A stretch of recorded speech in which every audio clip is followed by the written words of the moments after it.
Hi everyone. Hiya. Hi. Is this on or not? No, it's not. It should be on. Wilfried Zaha made a huge difference today. Was it simply a matter of just waiting for him to get fit and get back in the team?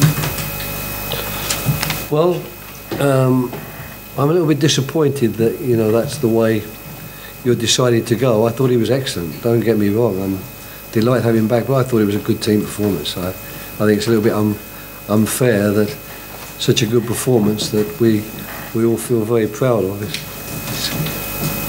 by suggestion, simply down to the fact that one good player who's not been playing returns.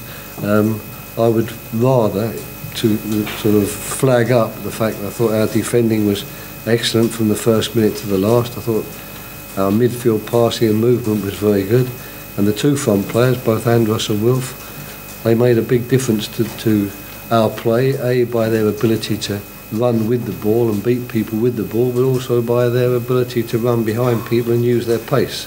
Thought we had much more goal threat today, and Wilf of course played a large part in that without a shadow of a doubt, but I'm afraid you have to forgive me for not myself putting my name to the fact that the reason we beat the champions of England today is because we had Wilf Zaha. We did it because we had Wilf Zaha and 10 others. Will said on telly that you had a game plan for today. Was that a case of it working like an absolute dream? Well, we've had game plans for every game we've played, and it's caused us for it. Well, I think what works is the fact the longer you work with the team and the longer we get a chance. We've had two good weeks with a lot of training sessions. I think that I'd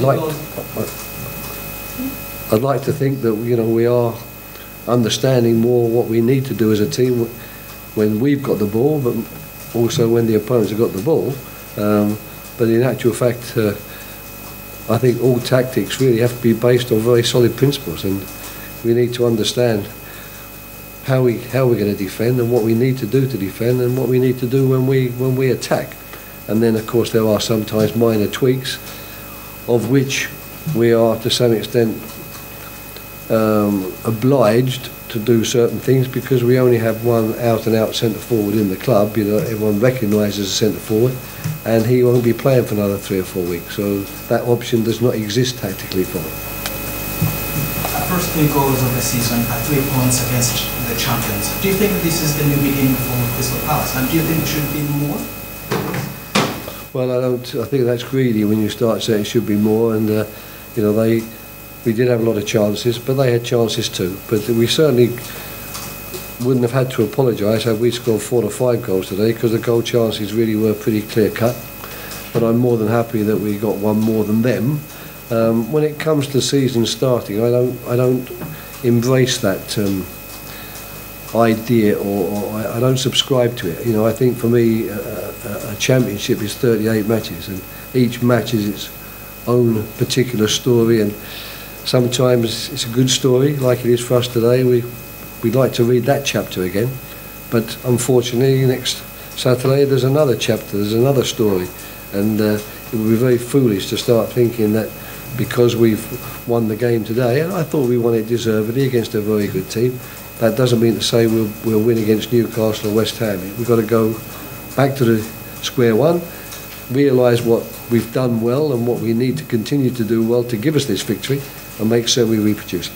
Roy, how valuable has the international break gone in terms of time you've had, in terms of time you've had on the training ground with your back four particularly that weren't away and you've had a chance to work with them? Well, I mean, I would like to think that the work defensively, if you recognised, that there was a good organisation in our defensive setup, I put that back down to 4 weeks or 4.5 weeks work, not 2 weeks work.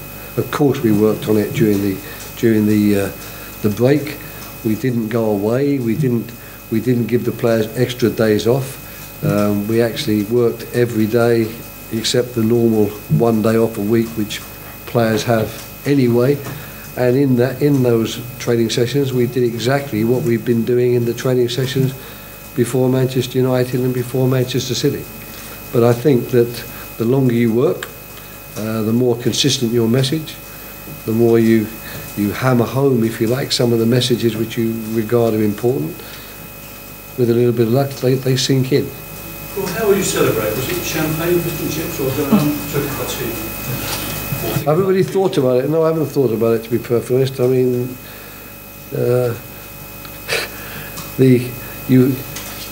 you forget how stressful those last minutes of a football match are, really, and it's quite nice to be sitting down here now, relaxed, knowing that nothing can happen. You know, Chelsea can't score now. You know, it's over. It's all finished. It's a nice feeling, and to be honest, that feeling is enough for me at the moment. I don't really feel the need to celebrate as such. In fact, I have to sort of stop myself from being concerned more about what's coming and not allow enough time perhaps to celebrate and to take stock of this very, very good result. But I'll try it. I'm off to Southampton to watch Newcastle to play tomorrow, so my wife, who's accompanying me, can't say I never give her a day out. Thanks very much. Good old smoothie. Thank you very much. Guys. We'll do the dailies outside.